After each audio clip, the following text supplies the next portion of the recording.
চৈত্র মাসে কি জয় জয় নিতাই গৌর প্রেমানন্দে হরি হরি বল। নাম জপ করতে হয় মালাতে, জপ করার পরে মালা আপনারা ফেরত দিয়ে দিন।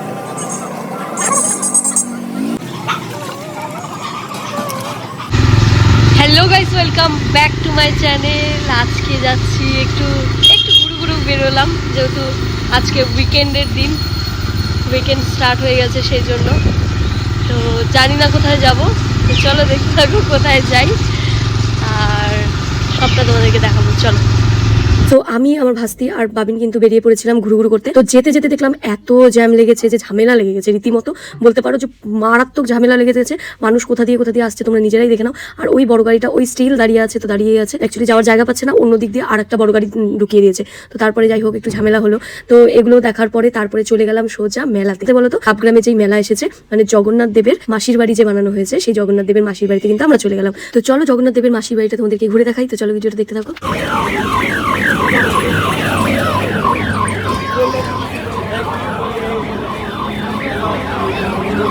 তো দেখতেই পাচ্ছ, ঢুকতেই দেখলাম যে বিশাল বড় মেলা বসেছে। আর সেই ছোটবেলার কথা যেন মনে পড়ে গেল, সেই মায়ের হাত ধরে বাবার হাত ধরে মেলায় যাওয়া, সবকিছু একদম স্মৃতি একদম জাগৃত হয়ে উঠলো মনের মধ্যে। কিন্তু তারপরে কি দেখলাম যে এই যে জগন্নাথ, সুভদ্রা আর বলরামকে এনেছে, 3 রথ দেখি এত সুন্দর সাজিয়েছে, যেটা আমি এর আগের দিন দেখিনি। আর সত্যি এত অপরূপ লাগছিল, তোমরা নিজেরাই নিজেদের চোখে দেখে নাও।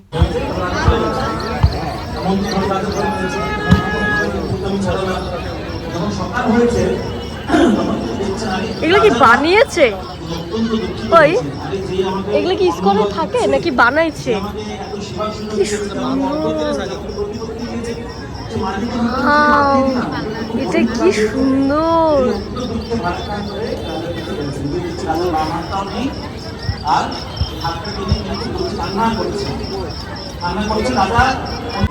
এটাতে বলরাম, আচ্ছা বলদেব, এটা সুভদ্রা, ওটা জগন্নাথের, এটা জগন্নাথের, এটা সুভদ্রার, আর এটা হচ্ছে বলরামের। আচ্ছা দেখো তো জগন্নাথ, সুভদ্রা আর বলরামের সারথিগুলো কত সুন্দর লাগছিল। তো বাবিন এখানে নমস্কার করে নিল, তো সেটাই তোমাদেরকে দেখালাম। তো তারপরে এবার বাবিনেরও খুব ইচ্ছে হচ্ছে যে 2 হাতির মাঝখানে গিয়ে ফটো তুলবে। তো আমিও এই মোমেন্টটাকে ছোট্ট করে একটা ক্যাপচার করে নিলাম। তোমরা দেখো, মানে হাস্যকর ব্যাপার একটা, যাই হোক। কিন্তু রথগুলো সত্যিই দেখতে ভীষণ সুন্দর ছিল, যেটা আমি তোমাদেরকে ক্যামেরার মাধ্যমে কতটা দেখাতে পারছি আমি বলতে পারবো না, কিন্তু সামনের থেকে আরো বেশি ভালো লাগছিল দেখতে। তো তোমরা যারা যেতে চাইছো তারা কিন্তু মাস্ট ভিজিট করো, বলবো না হলে অনেক কিছু মিস করবে। তো দেখতে পাচ্ছ তারপরে আমরা কিন্তু মন্দিরের ভেতরে ঢুকে যাবো। তো তার আগে জুতোটা খুলে নিতে হবে, একদম ইসকনে যে রুলসটা ফলো করা হয় সেটাও এখানে ফলো করা হয়েছে। তো তারপরে আমরা চলে গেলাম মন্দিরের ভিতরে, সেটা তো আরো সুন্দর বেশি দেখতে। সেই পাতাগুলো, আর সেই ফুলের পাতার নাম হলো দয়ান ফুল বা দয়ান পাতা। দয়া মানে হলো করুণা। তো ভগবানের করুণার ফলে সেই ফুল উৎপন্ন হয়েছিল, তো সেই জন্য দয়ান পাতা। তো তোমরা কিন্তু এখানে দেখতে পাচ্ছ ইসকনেও যেরকম ভিতরে ঢুকতেই তোমরা হচ্ছে ফার্স্টেই বুক স্টল দেখো, এখানেও কিন্তু সেম ভাবেই সবকিছু সাজানো ছিল। আর সব থেকে আকর্ষণীয় আমার এখানে যেটা লেগেছে সেটা হচ্ছে এই ছোট্ট পুতুলগুলো। কিন্তু এগুলো একদম টেডি বিয়ারের মতো দেখতে হলেও এগুলোর দাম ছিল কিন্তু আকাশ ছোঁয়া, এক একটা 700 টাকা করে যাচ্ছিল। এখনো পর্যন্ত চৈত্র মাসে শুক্লপক্ষের চতুর্দশী তিথির দিন ভগবান জগন্নাথ দেব এবং বলদেবের বিজয় বিগ্রহ কৃষ্ণ বলরাম।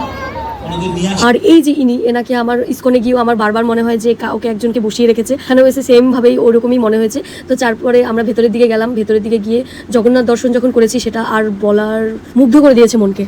এই লীলাটা সংগঠিত আছে, সেটা হলো ভগবানের সেই লীলাকে ভগবানকে বলা হয় দয়া করছেন, যে আমাদেরকে সমস্ত ভক্তদের কোনো তুচ্ছ পুরী মন্দিরে যাবেন। তো চলো তোমরাও জগন্নাথ দর্শন করে নাও। কিন্তু জগন্নাথ দর্শনের আগে একটা হাস্যকর কাণ্ড হচ্ছিল, যেটা হচ্ছে ওইখানকার যে পুরোহিত ছিল তিনি হচ্ছে লটকা ছুঁড়ে দিচ্ছিল। তো ওটাই বাবিন ধরতে গিয়ে যাই হোক ধরতে পারেনি, তারপরে উনি ঘুরে গিয়েছে। ভাবটা দেখেন তো, ভগবান যখন ভক্তি নিবেদন করি তখন ভগবান আমাদের ভাবটা গ্রহণ করেন, বুঝলেন? ভগবানের ক্ষুধা নেই, ভগবান ক্ষুধিত নয় আমাদের মধ্যে, ভগবানের শরীর চিন্ময়, তাই তো? আমাদের মতন জড় শরীর নয়, আমাদের খিদে পায়, ঘুম পায়, তৃষ্ণা পায়, শোক হয়, মোহ জন্মায়। ভগবানের সব বিষয়বস্তু নেই, কারণ ভগবান সচ্চিদানন্দময়, তাই তো? তো ভগবান দর্শন করে কিভাবে ভক্তকে আমার সেবায় নিযুক্ত, আমার সেবা। আর ওই যে পুরোহিত ছিল উনি কিন্তু কাঁঠালও ছুঁড়ে মেরেছিল, তো ইনি কাঁঠালটা ধরেছিল, তারপরে কিন্তু ব্যাগে ভরে নিয়ে গেছে। মানে ভাবা যায় কাঁঠালও ছুঁড়ে দেওয়া হচ্ছিল, অবাক কাণ্ড। মানুষকে প্রসাদ দেওয়া। তো প্রসাদটা কিরকম জানেন? যেমন আমার ধরুন খুব অসুস্থ শরীর, ছোট্ট একটা যদি ট্যাবলেট খাই জ্বর কমে যাওয়া যায় না, প্রসাদটা এরকম প্রসাদের অল্প পরিমাণ যদি এই যে দেখো তোমাদেরকে জগন্নাথ দর্শন করিয়ে দিলাম। জগন্নাথ, বলরাম, সুভদ্রা 3 ভাই বোনকে এত সুন্দর লাগছিল, এত সুন্দর লাগছিল যেটা আমি তোমাদেরকে বলে বোঝাতে পারবো না। আর এখানকার যে চরণামৃতটা আমরা যে খেয়েছি সেটা সত্যি মানে তুলনা, মানে এটার কোনো আর দ্বিতীয় কোনো তুলনা হয়ই না যে আমি তোমাদেরকে বলবো যে এটার থেকে বেশি ভালো ছিল। এত সুন্দর, মানে অমৃত খেয়েছি মনে হচ্ছিল এরকম। আর সত্যি কথা বলতে মানে সেন্টটা যেন এত সুন্দর যেটার কাছে কোনো পারফিউমও হার মেনে যাবে, এত সুন্দর ছিল। কীর্তন করো, কত কিছু পদ্ধতি রয়েছে না। তো আপনারা প্রভু আমাকে হরিনাম করা শেখাবেন। পুরী নীলাচল ধাম কি জয় জয় নিতাই গৌর প্রেমানন্দে হরি হরি বল।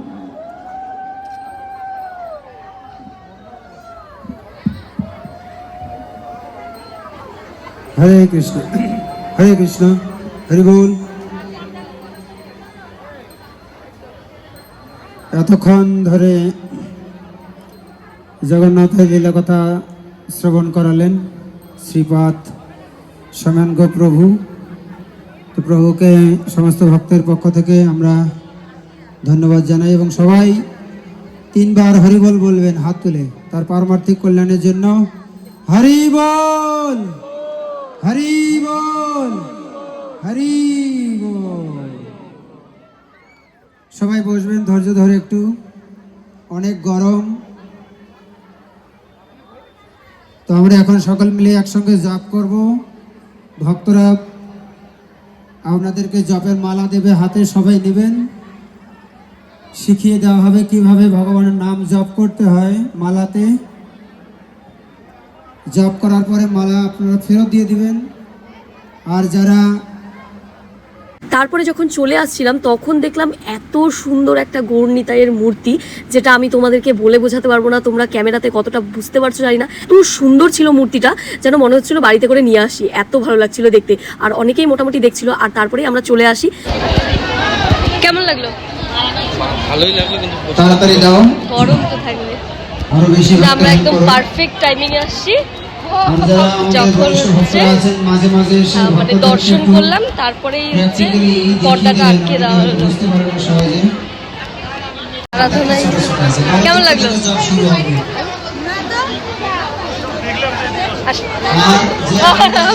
অন্য কারো হাত ধরে আমি ওকে ভাইবে অন্য একজনের হাত ধরে বলেছি আসো। যাই হোক, বয়স্ক মহিলা ছিল যার জন্য কিছু বলেনি। যদি ইয়াং কেউ হতো, মানে ছেলে বেলে হতো তাহলে। সো তারপরে কিন্তু আমরা চলে যাই হচ্ছে শক্তিগড়ের উদ্দেশ্যে। যে শক্তিগড়ের মেলাটাও কিরকম বসেছে সেটাও গিয়ে দেখে আসলাম। মোটামুটি শিলিগুড়ির কোনো মেলায় আমরা বাদ রাখিনি, সব মেলায় ঘোরা হয়ে গেছে। যত বড় বড় মেলাগুলো আছে, রথের মেলা, সবগুলোতেই দেখলাম এবার একটা জিনিস যেটা হচ্ছে 7 দিন ধরেই কিন্তু এখানে সবগুলোতে অনুষ্ঠান হচ্ছিল। তো দেখে ভীষণ ভালো লাগলো। ধীরে ধীরে শিলিগুড়ি অনেক গ্রো হচ্ছে। তো আগে এরকমটা হতো না, মানে সব জায়গায় হতো না, এখন দেখি সব জায়গায় মোটামুটি 7 দিন ধরেই মেলা চলছে। আর ভীষণ ভালো লাগছিল। মেলার মধ্যে দিয়ে বুঝতেই পারছো যাচ্ছি, সেই ছোটোবেলার একটা ভালো লাগার ফিলিংস চলে আসে। মেলা বলতেই আমরা সেই ছোটোবেলার সেই মা বাবার হাত ধরে ঘুরতে যাওয়া, এটা কেনা ওটা কেনা, মানে কত রকমের বায়না যেন জুড়ে বসি আমরা মায়েদের কাছে।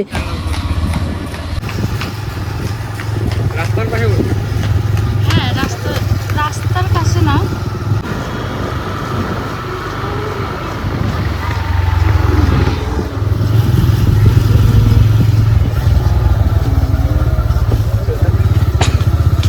মানে শিলিগুড়ির কোনো মেলা বাকি রাখলাম না, তাই তো? এটা এটা এটা কিন্তু সত্যি তাই, শিলিগুড়ির কোনো মেলা আমরা বাকি রাখলাম না। কেন বলো তো?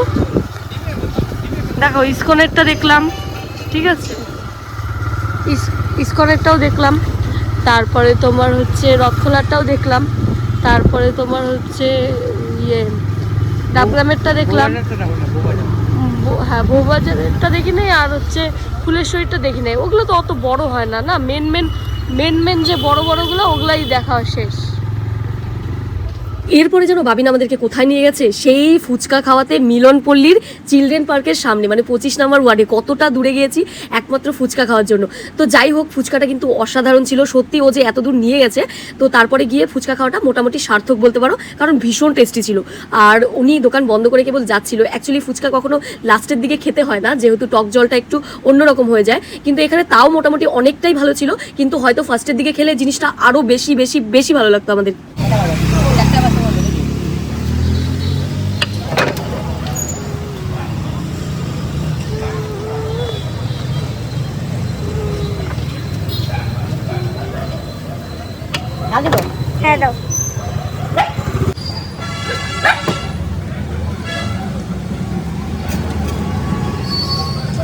সো এই যে দেখতে পাচ্ছ আমরা কিন্তু ফুচকা খেয়ে নিচ্ছি আর অনেকগুলো ফুচকা খেয়েছি। এবার আমি তো দিন দিন এত মোটা হচ্ছি জানি না কেন, ধীরে ধীরে ফুলছি, মানে রোগা হওয়ার কোনো নাম নেই। আর ডায়েটও সত্যি কথা বলতে করতে পারি না, কেননা এত মুখরোচক খাওয়ার থেকে মানে অত আমার কাছে ম্যান্ডেটরি না যে সুন্দর লাগতেই হবে। যাই হোক, তো ধীরে ধীরে মোটি হচ্ছি আর খেয়েই যাচ্ছি। তো তারপরে এই যে চলে গেলাম আর একটা জায়গায় যেটা ওর খুব চেনা, কিন্তু আমি না এতদিন শুনেছিলাম যে শক্তিগড়ে নতুন হল খুলেছে, বাট সেটা কোথায় এক্স্যাক্ট সেটা আমি জানতাম না। তো তারপরে ওইখানে আমরা গিয়ে দেখলাম সামনে একটা মোমোর দোকান ছিল, যেটাতে মোমো অসাধারণ মোমো পাওয়া যায়, সিরিয়াসলি বলছি। মানে ওখানে শুধু মোমো আর টাইফুটাই রাখা হয়, কিন্তু এত টেস্টি, মা আর ছেলে মিলে খুলেছে দোকানটা, ভীষণ ভালো। তোমরা কিন্তু ওখানে গিয়ে মাস্ট চিকেন মোমোটা ট্রাই করো। আমরা চিকেন মোমোটাই ট্রাই করেছিলাম আর টাইফুটা ট্রাই করা হয়েছিল, আর স্যুপটাও কিন্তু ওখানে অসাধারণ ছিল। আর এখানে সব থেকে বেস্ট পার্ট যেটা আমার লেগেছে, খুব হাইজিন মেনটেন করে সবকিছু খাওয়ার কিন্তু কুক করা হচ্ছিল, সামনেই মোমো বানানো হচ্ছিল, আমি তোমাদেরকে দেখিয়েও দিলাম। তো তারপরে কিন্তু আমরা চিকেন মোমো নিয়ে নিয়েছিলাম আর অসাধারণ খেতে ছিল, আর স্যুপটাও কিন্তু এখানকার আমার বেস্ট লেগেছে। যাই হোক, তারপরে কিন্তু আমরা নিয়ে নিয়েছিলাম হচ্ছে টাইফু।